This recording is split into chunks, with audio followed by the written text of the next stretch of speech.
come over right now and pick up the old woman we ejected from our house because we want nothing to do with her.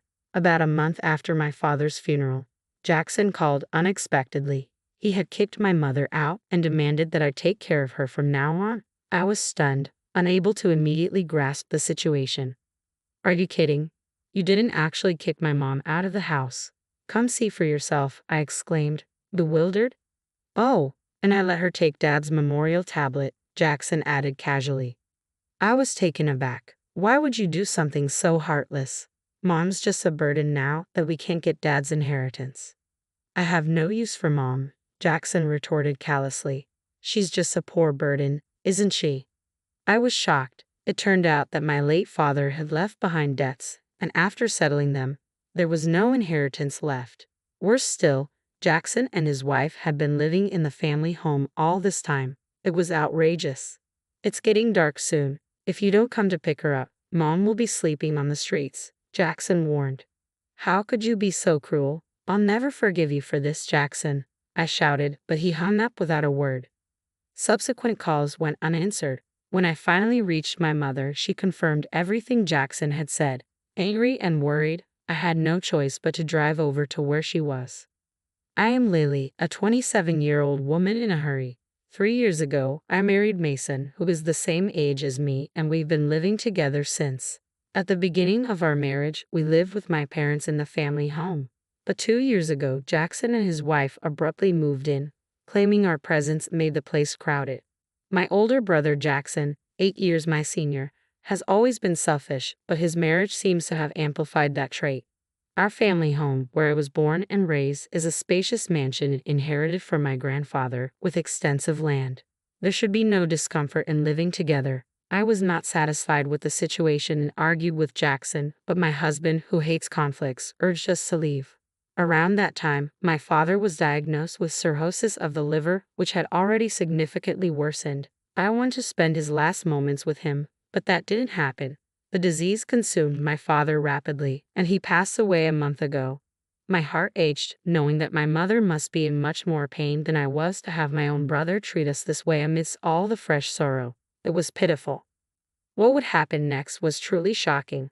An hour later, when we arrived at our family home, my mom was sitting desolate on a suitcase in the garden.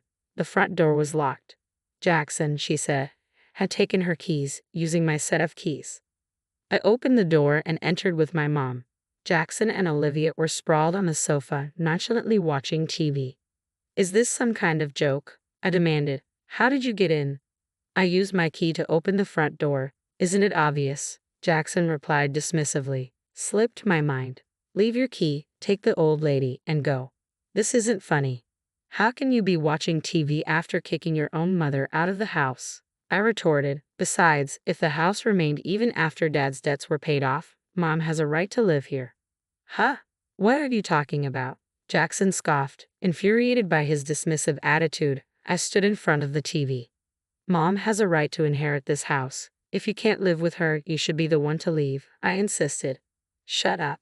This house is mine. Dad gave it to me when he was alive, Jackson snapped back. Don't act smart without knowing anything.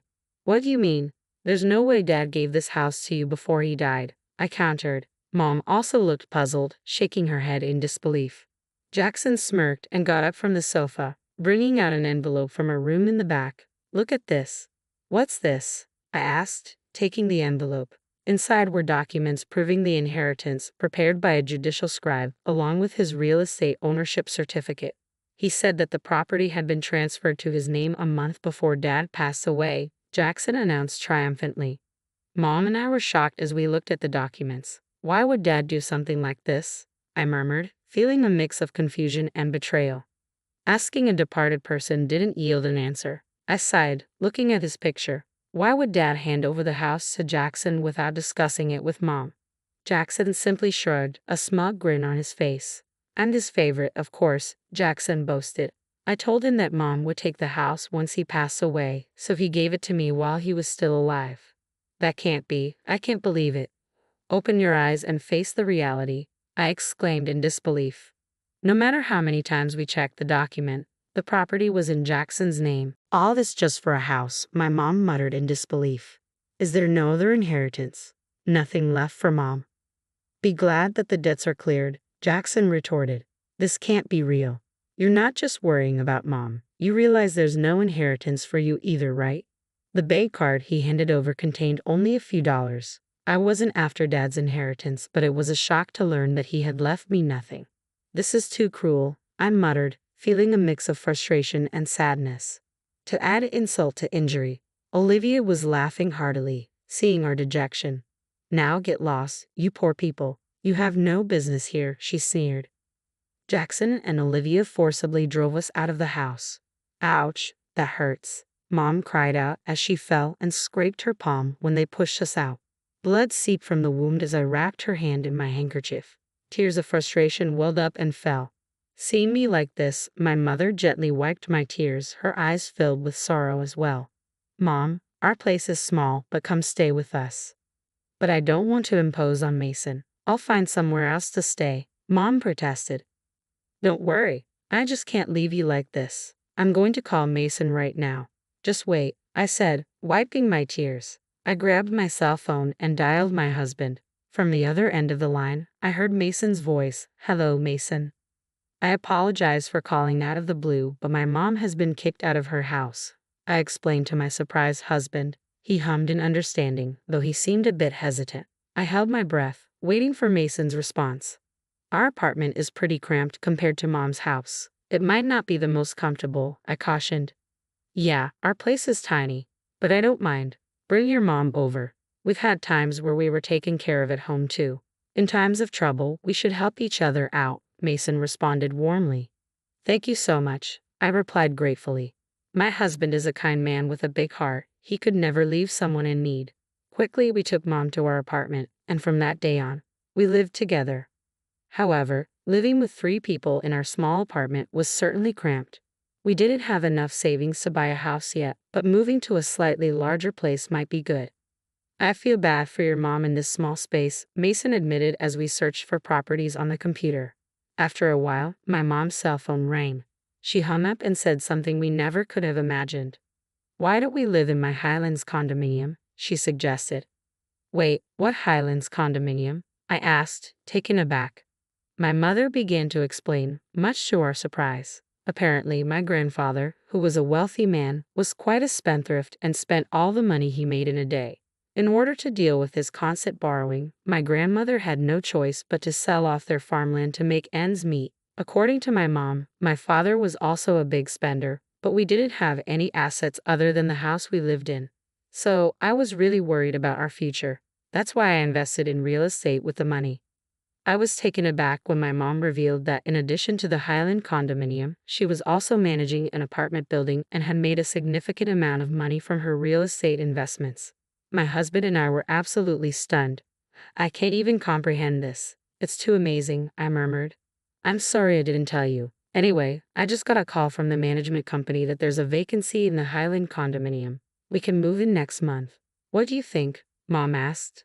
There was no reason to refuse such a generous offer, especially since the Highland condominium had 3 bedrooms, a living room, a dining room, and a kitchen, located just a 5-minute walk from the station. It was much more comfortable than our current situation. Thank you, Mom, but we may only be able to pay as much rent as we are for the apartment, I said, feeling hesitant. You don't need to worry about that. We have to do this properly, even if we're family, Mom insisted. Oh, I need to tell the landlord that we're moving out. As we beamed with joy, time flew by as we busied ourselves preparing to move into our new home. Before we knew it, 2 months had passed and we were living in the Highland condominium. One day, as I was about to head out for some shopping, I was taken aback when the Jackson couple suddenly appeared in front of the condominium entrance. Why are you, a pauper, living in the Highland condominium? Did you hit the jackpot or something? They sneered. Of course not. Highlands condominium has always belonged to my mom, I replied calmly. Jackson and Olivia were both taken aback. What? They exclaimed in unison, looking at the towering condominium in disbelief. Their confused and goofy expressions were priceless, and I couldn't help but burst into laughter. Jackson's face flushed red with anger. That wretched woman. I can't believe she was hiding this from us while pretending to be poor, he seethed. My mom never said she was poor. You just assumed it, Jackson. Plus, she inherited a large house. What's wrong with that? I retorted. That's not the point. Don't yell here. It's disrespectful to the other residents. Ignoring his outbursts, I continued. Besides, how did you know I was here? Jackson said that when he couldn't reach my mother, he tracked her down using her mobile phone's location. Olivia explained. Why are you trying to contact Mom now after kicking her out? I bet it's something nasty again, I accused. Regardless, I insisted on seeing my mother. Let me in now. You must be joking. If you hurt Mom again, I couldn't bear it. If you have something to say, you can tell me, I added firmly. But the Jackson couple kept insisting on seeing my mother without revealing why. They seemed rather flustered. Weren't you living comfortably in your huge family house, just the two of you? I pressed. It's none of your business, Jackson snapped. Fine, if you don't want to tell me, that's okay. I have to go now. Bye, I said, trying to walk past them. Suddenly, Jackson grabbed my arm tightly. Ouch. Let me go, I exclaimed. Just call Mom, he demanded. Absolutely not. I'll call the police, I threatened. But Jackson scoffed at me. There's no way the police would come for a simple family argument. Even if they did, there's no way you could sue me for just grabbing your arm. I had to admit, he had a point. Calling the police over something so minor might not only be futile but also disruptive to others. Feeling bad, I ended up not saying anything. Fine, I'll tell my mom, but only if you tell me why you're here. I relented. Jackson and Olivia hesitated before Jackson spoke up. The utility bills for that house are ridiculous. Just for the AC, the electric bill is $500. This is no joke. Their old traditional style house had more than 8 rooms, so it was no surprise that utility costs were high. But even so, a $500 electricity bill seemed a little steep, especially considering it was a particularly hot summer. I thought you would have known that from the start. How would we have known? Mom used to pay the bills. Jackson scratched his head frantically while Olivia fumed. Do you know the property tax for that house is $5,000 a year? Olivia added, exasperated. What? I can't believe you didn't know. Why would an old house like that cost so much? How are we supposed to pay that? Our house is old and has a large yard, so it's only natural that it would cost a lot to maintain, I pointed out. And apparently it costs more in taxes to give away property while you're alive than after you pass away. This is going to be tough going forward. Wait, is that true? Jackson asked incredulously. Seeing the stunned expressions on the Jacksons' faces, I explained that this was all true information I had heard from my mom. The color drained from the Jacksons' faces. Olivia burst out in anger. It's your fault for not doing your homework. They started fighting right in front of me. After all the trouble we went through to get Dad to change the name on the house. This is too much, Jackson complained. That's what you get for doing something so underhanded, Olivia retorted. But even Dad said clearly that it would be better to give it to me than to your mom. I can't believe it, I muttered, shocked into silence as I realized that my father had disregarded my mom and me. Seizing the moment, Jackson made an outrageous request. You can have the house. Let's exchange it for this Highlands condominium, he proposed. What are you talking about? This isn't mine. It belongs to Mom. Please talk to Mom for me. I beg you. I promise to pass on your message. Nothing more, I pleaded. What the hell is that supposed to mean? Jackson snapped, his tone incredulous. Feeling ridiculous for even engaging with them, I gave up on shopping and started to head back into the Highlands condominium through the entrance. But the Jacksons tried to follow me, their audacity leaving me speechless. I'll sue you for trespassing, I threatened. You just told us that wouldn't be a legal issue, Olivia countered. It seemed like they wouldn't get the message until they suffered a real consequence. Exasperated, I called out to the management office next to the entrance. Excuse me, could you please call security? Someone who's not a resident of the Highlands condominium is trying to force their way in, I explained. The security guard, who was on standby 24/7, came running immediately. With the large security guard in front of them, the Jacksons were startled. I warned them once again to avoid the same thing happening in the future. I didn't call the police just now because you only grabbed my arm. But if you try to use force or enter the Highlands condominium again, I will really call the police, okay? I cautioned. We beg you, don't do that. If I even catch a glimpse of you, I'll report it. So go back to your mansion that you got from Dad. Got it? I added firmly. Apparently scared of the police, the Jacksons hastily retreated. I went back to my apartment and told my mother about the exchange with the Jacksons. But why did Dad let Jackson inherit the house? I wondered, feeling downcast. Mom smiled. Dad must have known what he was doing. When Dad let Jackson and her inherit the house, he didn't want to burden me or you, Lily. Even though Dad was indifferent about money, he cared for me a lot. Of course, he always said he loved you, Lily, so much. I was overjoyed to hear that my father felt that way about me. When my mom heard about the inheritance from Jackson, she muttered, "Are you going this far?" Because she realized that he had given a severe punishment to Jackson, who was always self-centered. "You knew how Dad felt, Mom?" I asked. "Of course, dear. We've been together for 38 years. I know what he's thinking without him saying a word. Besides, Jackson never took care of Dad when he was sick," Mom explained. I was under the impression that the Jacksons were looking after my father. However, it turns out they hardly ever visited him, not at home and barely in the hospital. When I visited my dad, he would often tell me, "Jackson comes to see me, and you have your job to attend to, Lily. There's no need for you to go out of your way."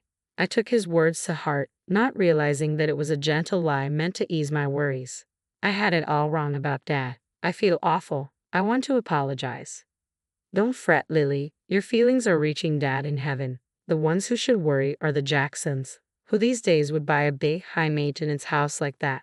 I bet they'll struggle to find a buyer," Mom reassured me. The truth in my mom's previously mischievous, gleeful words became evident after a while. The Jacksons, unable to maintain the house on their own, put it up for sale, but couldn't find a buyer. They continued to live in it even a year later. In the midst of all this, Olivia accidentally started a grease fire while cooking chicken in the house. It quickly burned down, and since they didn't have money for fire insurance, their life is going to get even tougher. "Well, while I understand their predicament, it doesn't concern me," I remarked. Apparently, the Jacksons are now camping out in the burned-down remains of their house. Living in the Highlands condominium is absolutely fantastic, and I can only feel gratitude toward my mother. I've been paying my mom rent every month, but it seems she's been saving it all to ensure we won't face hardship in the future. Every day is filled with peace and happiness as I live with my incredible mother and kind husband. As I visited my father's grave, I vowed to him that I would continue to repay my mother's kindness.